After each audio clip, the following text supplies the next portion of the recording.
Amém. Sabe, essa semana, uma cena muito forte tem ficado na minha mente. Aqui está o título: o que você fez com sua vida? E Deus tem colocado algo muito forte no meu coração. André, eu vou pedir um favor. Eu tinha visto um fundo que eu gostei muito, branco mas talvez eu estou muito branco, vocês que sabem. Mas o que você fez com sua vida? E essa semana eu tive uma cena que batia, martelava no meu coração, na minha mente. Até falei muitas vezes com Esther sobre isso, algo que Deus tem me feito refletir muito durante essa semana. Eu quero ler com vocês Romanos 2, 6-8. Está escrito assim: Ele julgará a cada um de acordo com seus atos, dará vida eterna àqueles que, persistindo em fazer o bem, buscam glória, honra e imortalidade, mas derramará ira e indignação sobre os que vivem para quem? Para si mesmos. Os que se recusam a obedecer à verdade e preferem entregar-se a uma vida de perversidade. Aqui estão três coisas que farão com que a ira de Deus caia sobre alguns nesse dia final. A cena de qual estou falando é a cena quando cada um de nós estaremos diante do tribunal do Senhor, diante do trono do justo juiz, e seremos julgados de acordo com nossos atos. É uma promessa. Quantos aqui amam as promessas de Deus? Amém? Muitos amam a promessa de casar, muitos amam a promessa de um trabalho, um emprego. Eu te dou uma promessa: um dia você estará diante do juiz eterno, e ele te julgará de acordo com o bem ou o mal que você fez. Porque tanto como alguns receberão castigo e diferentes níveis de castigo, como está escrito, outros receberão recompensas e diferentes níveis de recompensas. Quem aqui quer recompensa do Senhor? Gente, eu nem conseguiria explicar para você o que seriam essas recompensas. Recompensas, tesouros celestiais que vamos guardar pelo resto da eternidade, e somente nessa vida temos tempo para fazer esse investimento. Um investimento que vai afetar a eternidade de cada um de nós. E por isso a pergunta é: o que você fez com sua vida? O que você fez? Não é uma pergunta para hoje, é a pergunta que será feita no dia final. E três tipos de pessoas provocam ira no Senhor. Vocês sabem que eu falo muito sobre aqueles que recusam a obediência. Vocês sabem que eu falo aqui muito sobre os perversos, mas hoje eu quero falar sobre o primeiro tipo de pessoa: aquele que viveu para si mesmo. Eu quero que vocês imaginem uma cena comigo. O dia final chegou. Talvez você morreu antes de Cristo voltar. Você fechou os olhos e, como se fosse de um momento para outro, você sabe quando você vai dormir e se acorda no próximo dia, você fala: meu Deus, parece que passou 5 minutos, foram 8 horas. Eu acredito que talvez assim será. Quando o homem morre, será como um sono, e de repente abrirá seus olhos e estará diante do tribunal do Senhor. Alguns aqui verão a volta do Senhor. Alguns verão sim o céu se rasgar e o grande guerreiro montado no seu cavalo branco descendo para julgar a terra. Alguns aqui verão. Amém? Amém. Essa é uma profecia que nós temos recebido como ministério. Mas todos estaremos diante do Senhor naquele último dia. Eu quero que você imagine essa cena. Eu não sei se vai ser assim, claro, mas imagine, você está na fila para ser julgado. Diante de ti tem 2 homens. O primeiro vem diante de Deus, e talvez o próprio Senhor tenha um livro aí, ou um anjo que está lendo esse livro, e ele começa a descrever para esse primeiro homem todos os relatos que os homens falavam dele. O que os homens falavam dele? Esse primeiro homem não era rico, não era político, não tinha uma grande educação. Ele saiu da escola com 6 anos para trabalhar. Ele era minador de carvão, trabalhava em Minas, passava horas debaixo da terra, debaixo do pó. Nunca teve uma educação boa em toda a sua vida, nunca teve uma empresa ou um trabalho relevante em toda a sua vida, nunca casou e nunca teve filhos. O nome dele é Evan Roberts, uma pessoa verdadeira, real. Foi isso que os homens relataram sobre ele. Mas o relato dos seus, aquilo que os seus viram, aquilo que o reino de Deus experimentou enquanto esse homem estava na terra, é que enquanto muitos dormiam, os anjos, o Senhor, o Espírito Santo, viam as madrugadas que ele passava orando e clamando ao Senhor. Os seus vizinhos achavam ele um doido, porque ele passava o dia inteiro orando. Ele clamava pela sua geração, clamava: Senhor, dobra-me, Senhor, quebra o meu orgulho, Senhor, usa a minha vida. E no ano 1904, começou a pregar ao redor do país de Gales. Os céus viram como 100.000 vidas foram alcançadas pelo Evangelho através desse único homem. No país de Gales, o crime diminuiu quase completamente. Por um ano, teatros e estádios ficavam vazios, porque as pessoas não tinham vontade de ir ver o jogo de futebol, não tinham vontade de ir para o teatro. Eles queriam estar nos momentos, nas salas de oração, nesses momentos, porque o poder de Deus, através da vida desse homem, a unção que se derramava, que se transbordava na vida desse homem, era tão profunda, que o país inteiro queria participar disso. Pessoas confessavam seus pecados publicamente. Cidades inteiras foram abaladas pela presença do Senhor por causa desse. E então Deus olhará para esse homem que não tinha educação, que nunca casou, que nunca teve filhos, e dirá para ele: servo bom e fiel, você foi fiel com o que eu coloquei nas tuas mãos, agora eu darei ainda mais aqui no céu. Esse foi o primeiro homem na tua frente, meu Deus. Aí você já fala: meu Deus, e quando eu chegar? O segundo homem, o que os homens relatam sobre ele? Ele perdeu os pais muito jovem, ele sofria com solidão e depressão, ele foi expulso da universidade e nunca terminou sua educação. Ele vivia uma grande parte da sua vida sozinho em florestas, pobre. Nunca teve uma mansão, nunca teve muito dinheiro, nunca teve lugares bons para viajar e viver e curtir da vida. Não, ele vivia nas florestas. E ele sofreu com tuberculose aos 29 anos. Um homem não casado e sem filhos morreu. 29 anos. Mas esse homem se chama David Brainerd. E aí, o relato dos seus é que ele viveu uma grande parte da sua vida em florestas, pregando para tribos indígenas. Andou mais de 3.000 milhas em cavalo, mesmo com tuberculose, mesmo que ele estava morrendo, andava no seu cavalo para pregar a palavra de Deus com o pouco de vida que ele tinha. Ele despertou avivamentos nessas tribos indígenas.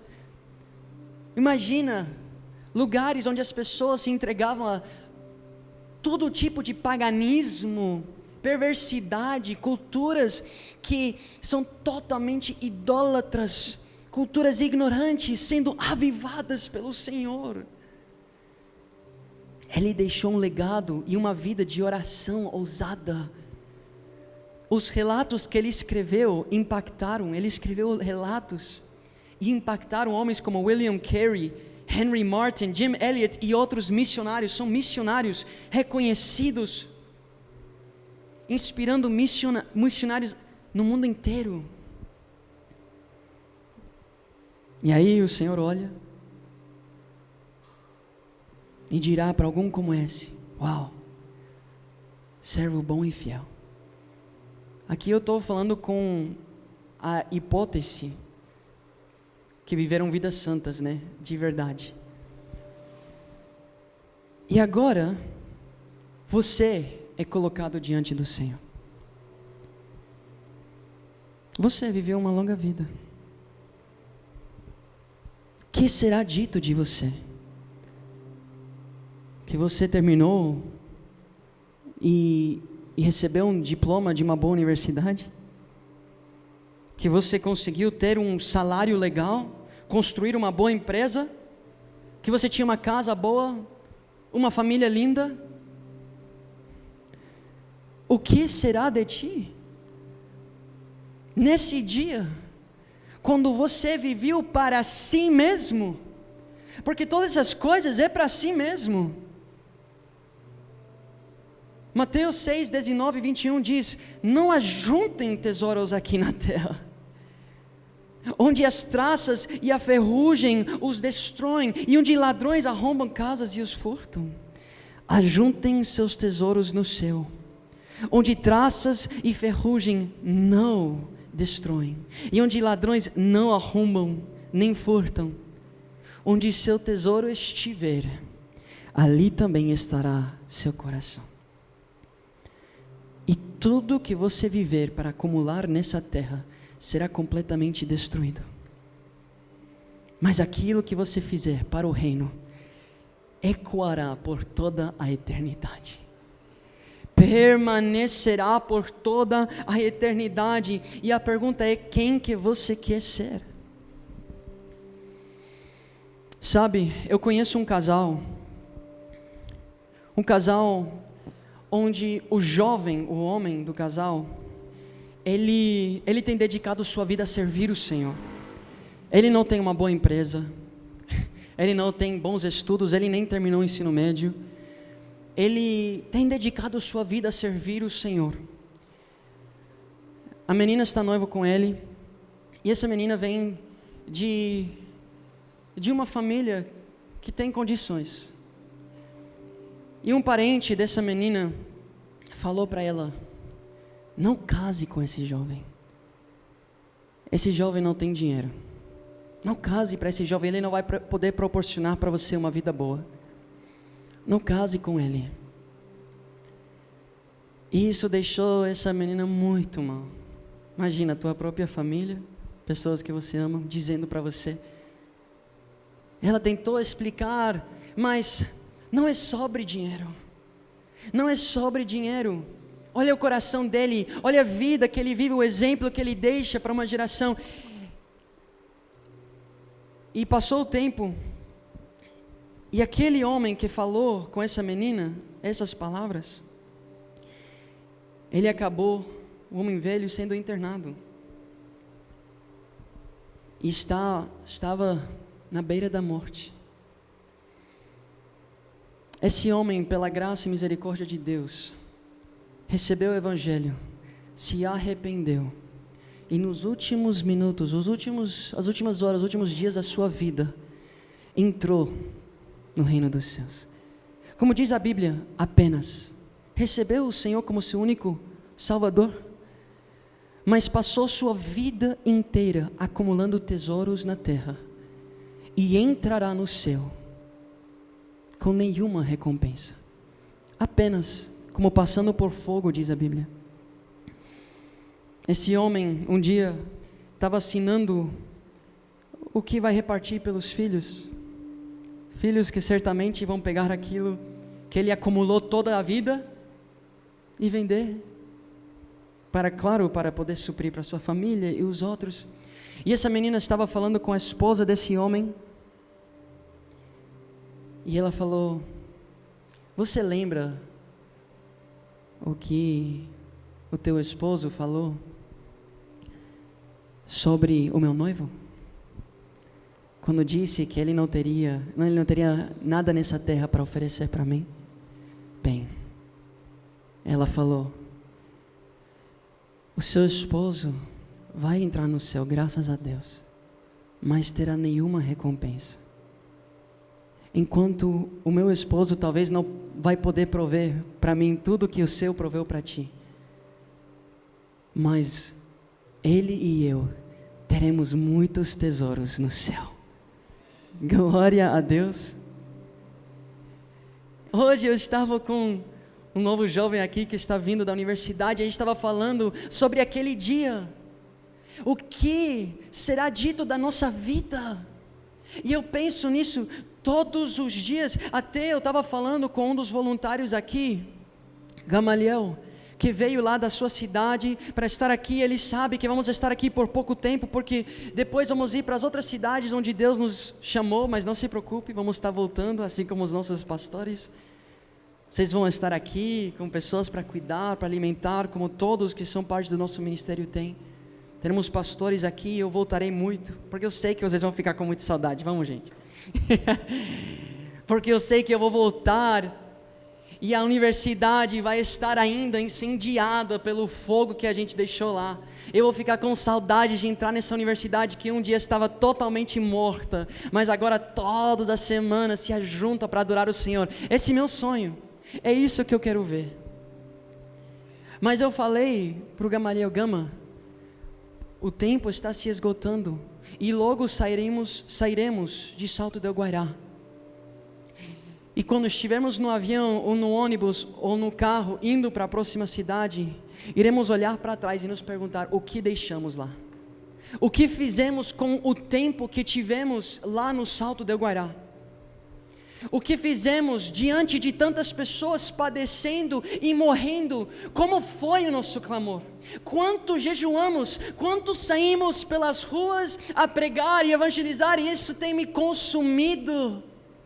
Isso tem ardido no meu coração, e todos os dias, de manhã e de noite, eu tenho clamado: Pai, me permita entrar nessa universidade e derrame o teu poder, Pai. Eu não vim para começar uma empresa, eu não vim para ter riquezas, eu não vim para comprar no shopping China, eu vim porque eu quero viver e ver ossos secos voltando a ter vida, porque eu quero ver uma universidade totalmente improvável recebendo um avivamento. Amém? Olhem para essa cidade, uma cidade cheia de estudantes e muitos trabalhadores, uma geração inteira se sacrificando, se matando para um diploma, para um dia ter um bom salário. Vamos lá, vocês estão estudando para receber o salário de um doutor, né? Noites não dormidas, eu conheço muitos aqui, falam: pastor, depois do culto eu tenho que ir estudar. Noites não dormidas para passar em uma prova. 6 dias por semana, horas e horas de escola, para depois estudar pela madrugada. Disposto a fazer isso por 6 anos. E por quê? É claro que tem pessoas que querem ajudar, curar, amém. Mas sejam sinceros, estão esperando o dia que vocês não precisam mais pagar para a escola e tudo isso pagar você. Sejam sinceros, vocês olham para os doutores e falam: olha que legal o salário que recebem. Vamos lá, somos humanos. Quantos trabalhadores? A mesma coisa. Quantos se mudaram para Salto del Guairá buscando isso e se escravizam 6 dias por semana em trabalhos árduos? Estão lá acumulando, e é trabalho. Mas a pergunta é: quantos aqui passaram essas mesmas madrugadas orando? Quantos aqui queimam por estar na igreja, com seus irmãos, em comunhão, quantos dias possíveis da semana? Gente, tem pessoas ao redor do mundo que não podem se reunir assim. Quantos acordam e deitam pensando na obra que tem que ser feita aqui? Quantos?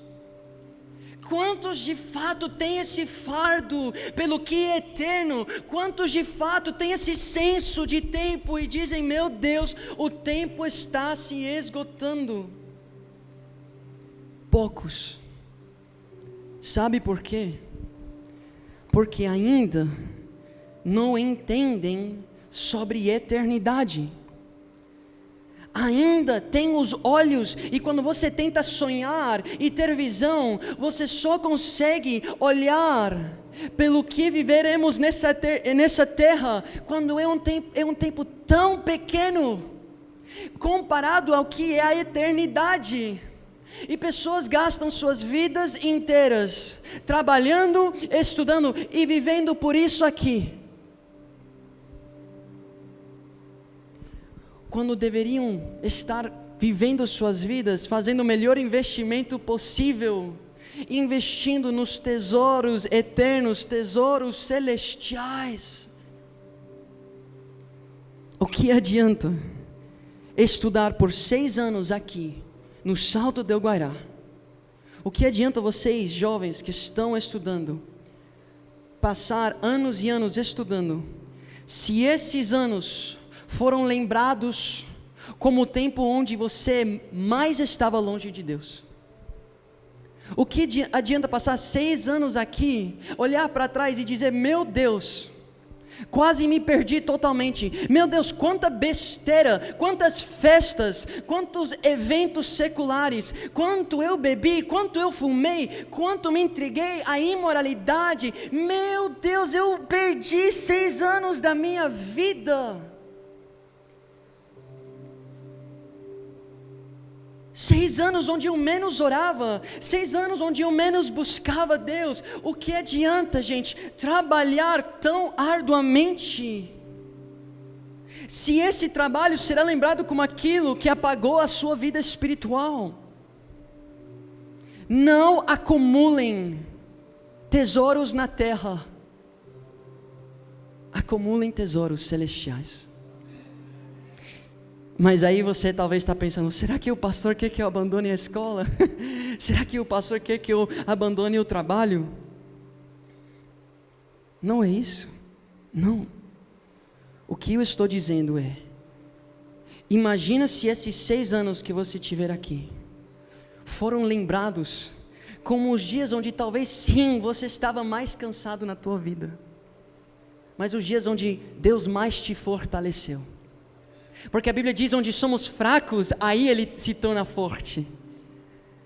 Imagina se esses anos foram lembrados como os anos onde você mais clamou na tua vida, anos improváveis, onde a maioria se perde, você foi e se aproximou. Imagina se esses anos foram marcados como os anos onde você mais buscava a presença de Deus com uma fome severa e mudou o resto da tua vida. Imagina se esses foram 6 anos em qual você orava e finalmente ouviu a voz de Deus, e finalmente teve um encontro com Ele, e finalmente recebeu o teu chamado, o teu propósito, o teu destino. Imagina se nesses 6 anos fossem lembrados como os anos onde você mais colocou suas mãos sobre os doentes para curar. Vamos lá, alguém, amém? Não é isso que vocês querem viver aqui? É o que eu quero. 6 anos onde você mais se aprofundou na palavra, e quando as pessoas perguntassem daqui 20 anos: meu Deus, como que você conhece tantas escrituras? Você vai lembrar dessa época onde o mundo se perdia, mas você se encontrou. Amém.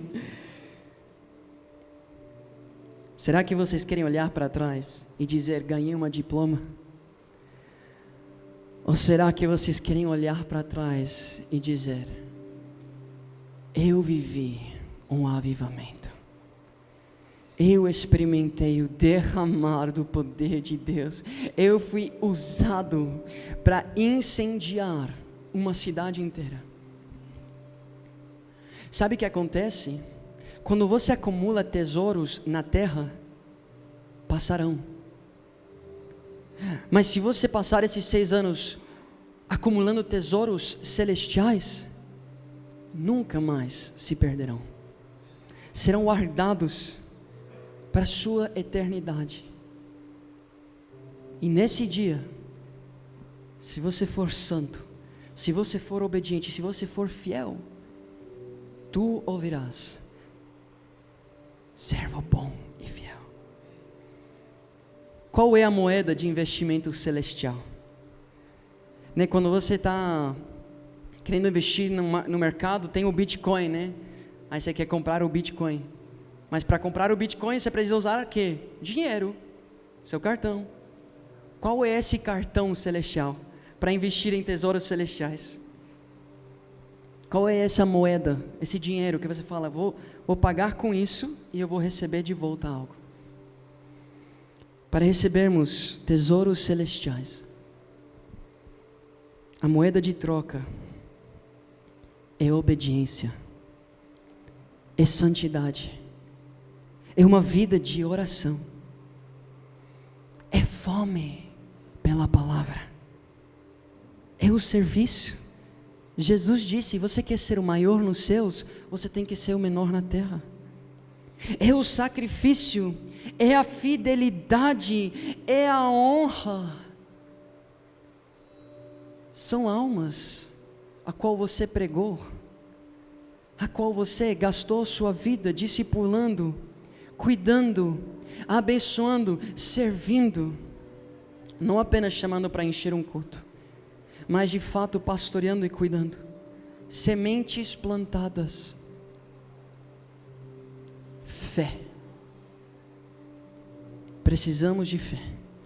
Pois 1 de Pedro 1:7 diz, verso 7 diz: assim acontece, para que fique comprovado que a fé de vocês, muito mais valiosa do que o ouro que perece, mesmo que refinado pelo fogo, é genuína e resultará em louvor, glória e honra, quando Jesus Cristo for revelado. Quando Jesus Cristo for revelado, até tenho às vezes muito receio de falar isso, Ele dará louvor, glória e honra a alguns. Ele dará palavras abençoando, Ele compartilhará da sua divindade, da sua glória, da sua honra com aqueles que foram fiéis. Mas quando Pedro está falando sobre um momento onde as pessoas a qual ele estava escrevendo estavam passando tempos muito difíceis, sofrimentos, cansaço, e é nesse tempo que sua fé é provada genuína. Porque quando você está lá na casa dos teus pais, ou quando tudo está fluindo no teu lar, quando o seu trabalho está provendo tudo o que você precisa, quando tudo está de boas, é fácil ter fé.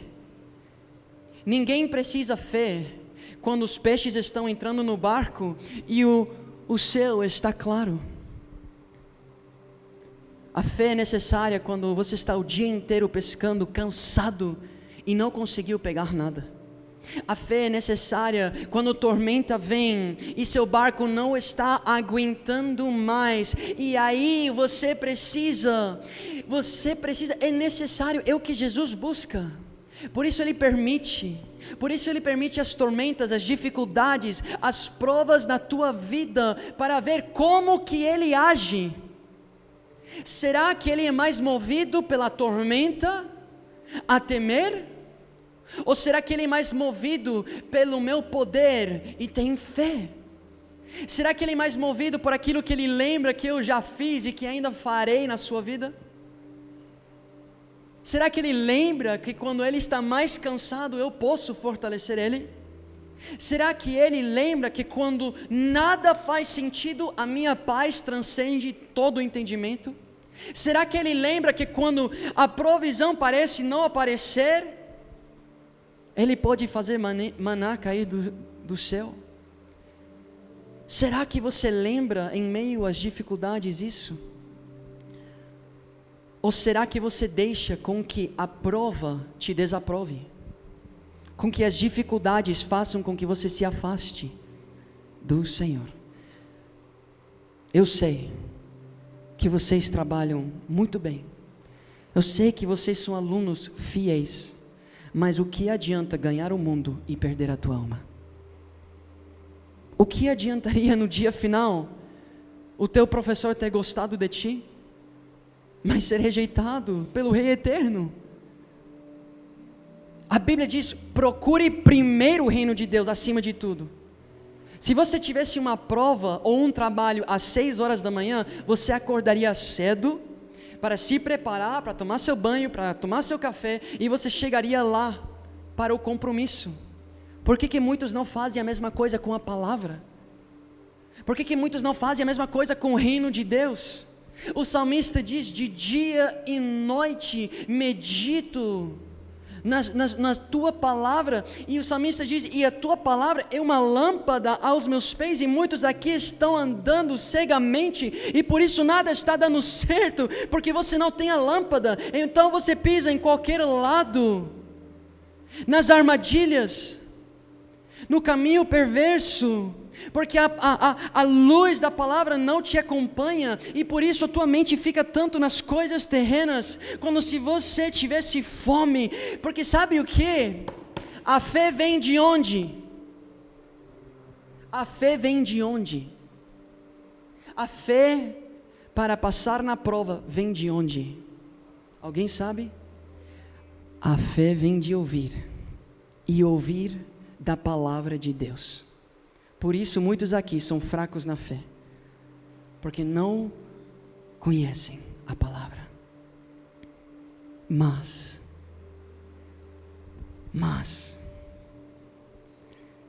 se você quer viver o sobrenatural do qual eu estou falando, se você quer viver coisas grandes, gente, eu vou viver aqui, mas se você quer viver, se você quer ser lembrado na eternidade como uma pessoa que gastou a sua vida para o reino de Deus, ser um servo bom e fiel, ser reconhecido como um homem de fé, então tem uma coisa que você precisa: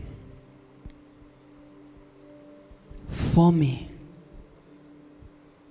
Deus permitiu o povo de Israel passar fome no deserto. Para quê? Para que eles soubessem que não somente de pão viverá o homem, mas de toda palavra que vem de Deus. Deus estava ensinando para eles o que eles devem sentir, não na barriga, mas no espírito, na alma. Fome por Deus, fome pela palavra. Você sabe que a fome faz homens cometer loucuras? Tem um avivalista chamado John Wesley, talvez alguns de vocês conhecem, talvez uns não conhecem. Ele nasceu nos 1700, se não me engano, na Inglaterra, 1700 e poucos, lá no final do 1700, na Inglaterra, onde estava se formando uma loucura de fome pela bebida, onde as pessoas começaram a se viciar na bebida, e estava tão severa essa onda, literalmente estava se chamando a onda da bebida, que as pessoas vendiam as suas crianças para saciar a sua sede ou a sua fome para beber. As pessoas, moradores já de rua, viciados na bebida, sabe o que faziam? Alguns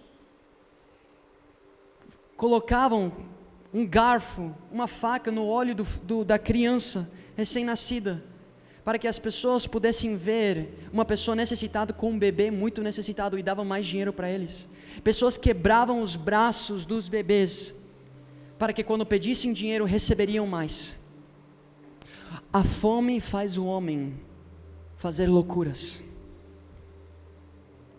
A Inglaterra estava cheio de pessoas viciadas em apostar, em prostituição. As crimes eram violentas de uma forma totalmente nojenta. A execução pública era o entretenimento deles. As igrejas estavam totalmente espiritualmente mortas. Mas enquanto o mundo tinha fome por coisas que passariam, por perversidade, por se perder, John Wesley teve fome por Deus.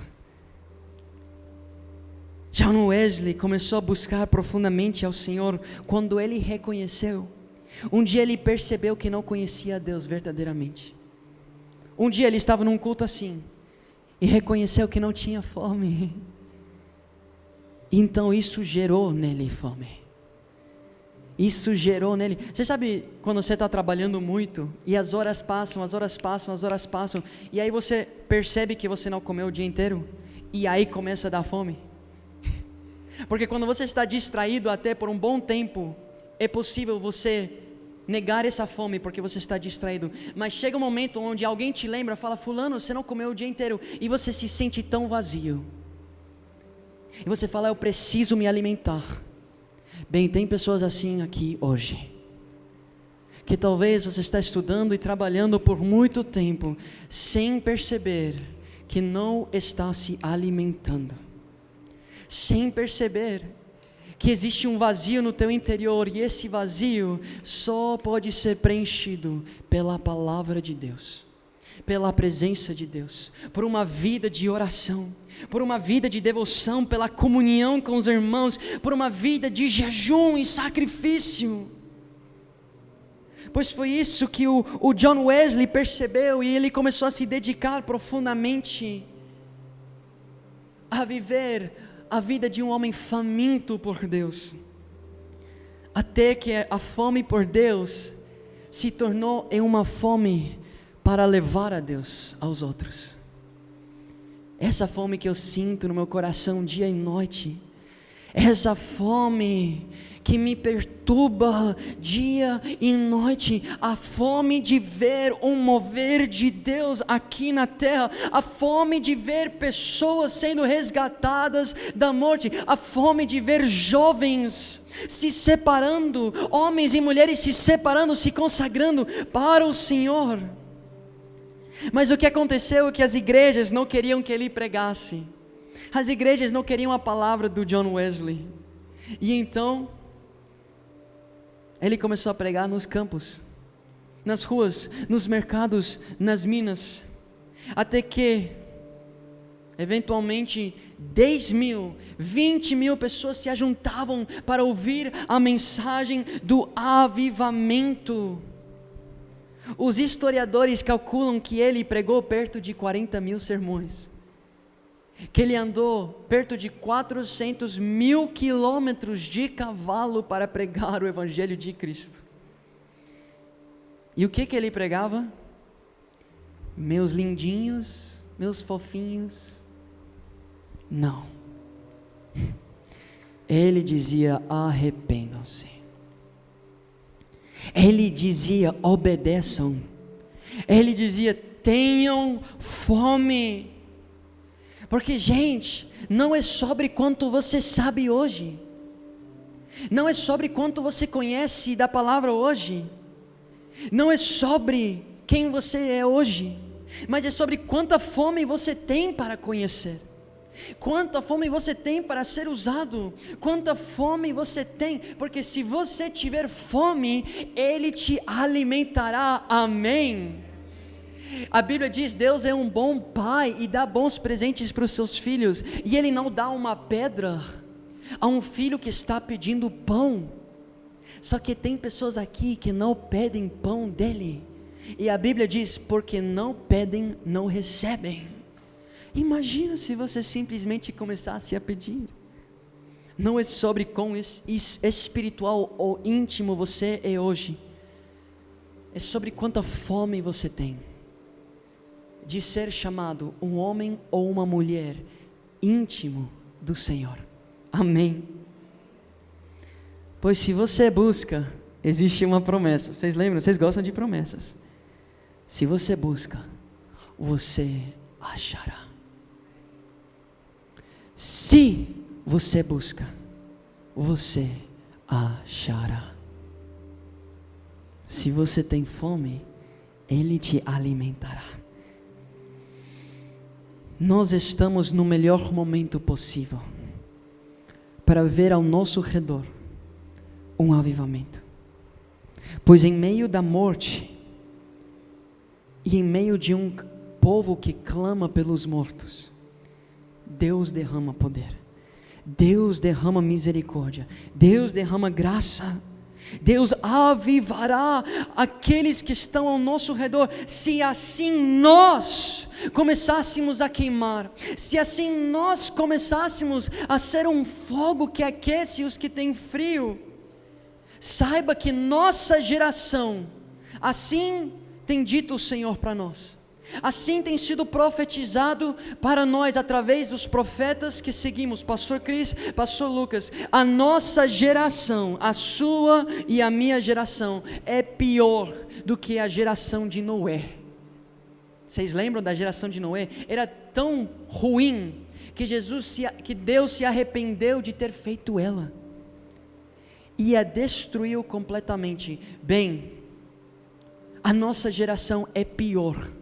E por isso eu te digo, tem pessoas aqui que verão a vinda do Senhor, tem pessoas aqui que vão ver com seus próprios olhos as 7 taças de ira sendo derramadas sobre a terra. Tem pessoas aqui que verão o anticristo se levantar com o falso profeta, que estarão sobre a besta, verão as 2 testemunhas. Tem pessoas aqui que vão viver o que está escrito no livro de Apocalipse. Olhe para os sinais, perceba em qual tempo estamos. A perversidade, a iniquidade tem se aumentado muito, e o amor de muitos já tem se esfriado, mas não de todos.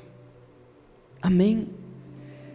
Porque outra profecia bíblica é que naquele último dia haverá 144 mil pessoas das 12 tribos de Deus, juntos com uma grande multidão.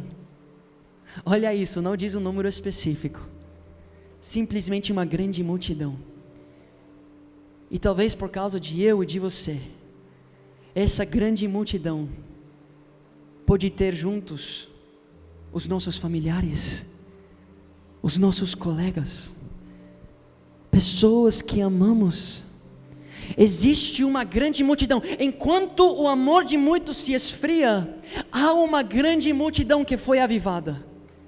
Enquanto a iniquidade de muitos se aumentou, haverá uma grande multidão que se separou, que se consagrou e que viveu o poder de Deus nas suas vidas, que permaneceu com vestes brancas, que foi sal que tem sabor. Porque se você chegar diante do trono de Deus e você tiver vivido uma vida sem sabor, se você tiver vivido uma vida onde você tinha uma luz, mas você a tampou, você será jogado fora. Não são minhas palavras, são as palavras do homem em qual vocês professam ter fé. São as palavras do homem em qual talvez várias vezes você tenha pedido: fala comigo. Bem, é assim que ele fala. Jesus. Eu quero que mais uma vez você feche seus olhos e se imagine diante do trono de Deus.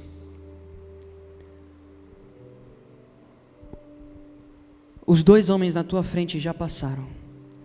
Agora é tua vez. O que você quer que seja relatado da tua vida? O que você quer que os anjos digam que você fez? De fato. Não o que você tem feito até agora. Não se preocupe com isso. Pois hoje você tem uma nova oportunidade para escrever uma nova história, para acumular novos tesouros. Se imaginem diante do trono de Deus. O que você quer que seja relatado de ti? Eu quero ouvir. Eu vi as tuas noites de oração. Eu vi a tua fome pela minha palavra. Eu vi o teu amor pelos teus próximos. Eu vi como você desejava estar nos meus átrios. Eu vi como o teu coração se quebrantava por aquilo que quebrantava o meu. Eu vi como você negou acumular tesouros nessa terra porque você queria sair e falar do meu nome. Eu vi as ofertas que você fez para os pobres. Eu vi quantos pequenininhos você deu comida para comer e água para beber. Eu vi como em meio ao cansaço você encontrou forças em mim. Eu vi como você dia e noite desejava ser usado por mim. Eu vi as praças em qual você pregou, eu vi as nações em qual você pisou, eu vi o preço que tu pagastes, eu vi as multidões que se ajuntaram para ouvir uma mensagem por qual você pagou um alto preço para preparar. Eu vi os jejuns, eu vi as súplicas, eu vi você multiplicando o que eu te dei. Muito bem, servo bom e fiel. Podem abrir seus olhos. Podem abrir seus olhos. É tão simples. É muito simples. Se vocês querem viver isso, é apenas uma decisão. Hoje em adiante, uma decisão de não viver para acumular tesouros na terra, e sim para acumular tesouros celestiais. Uma decisão de todos os dias de manhã buscar a palavra de Deus. Uma decisão de orar todos os dias. Uma decisão de começar a jejuar frequentemente. E talvez você está dizendo, mas eu nem sei onde começar. Pastor, o que é que eu faço? Eu não sei, não entendo as escrituras. Pastor, eu não sou bom em orar. Pastor, eu confesso, nem tenho muita vontade, mas meu coração está com muito temor agora. O que eu faço? Olhem para mim. A Bíblia diz em Eclesiastes 4: como pode o homem que está frio se aquecer sozinho? O que você faz? Responda ao chamado. O que você faz? Reconheça o que Deus tem colocado na tua vida. Aqui nós oramos juntos. Quem estava aqui terça-feira para o nosso momento de oração? Pode levantar os braços bem alto. Olha, estávamos aqui orando, chorando, clamando juntos, ouvindo palavras, estudo bíblico. Pessoas aqui são discipuladas por mim. Hoje eu sentei com Davi explicando as escrituras. Eu dei para ele um devocional. Falei, Davi, pode fazer perguntas para mim? Ele começou a fazer perguntas. Eu mandava aí áudio de 5, 6 minutos. Uau, pastor, glória a Deus. É para isso que a gente está aqui, para aquecer vocês. Mas vocês precisam se aproximar a esse fogo. A Bíblia diz, se você anda com pessoas sábias, você será sábio. Eu te digo, anda com pessoas famintas por Deus, e algo vai acontecer. Você vai começar a ter fome.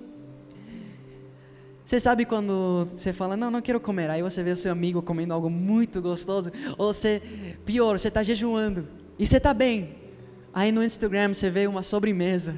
Oh meu Deus, quanta fome que eu tenho. Isso vai acontecer quando você se aproxima. Se aproximar é vir e dizer, pastor, eu quero me aproximar. Não é esperar eu vir até você, pois eu já te fiz o convite. Amém? Eu quero que vocês se levantem.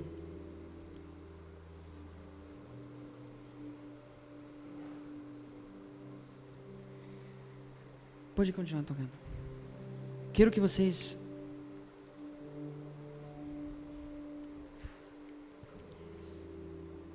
fechem seus olhos.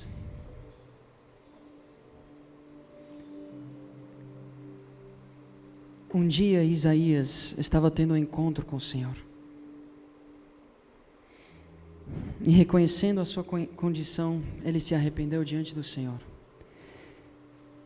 E o Senhor disse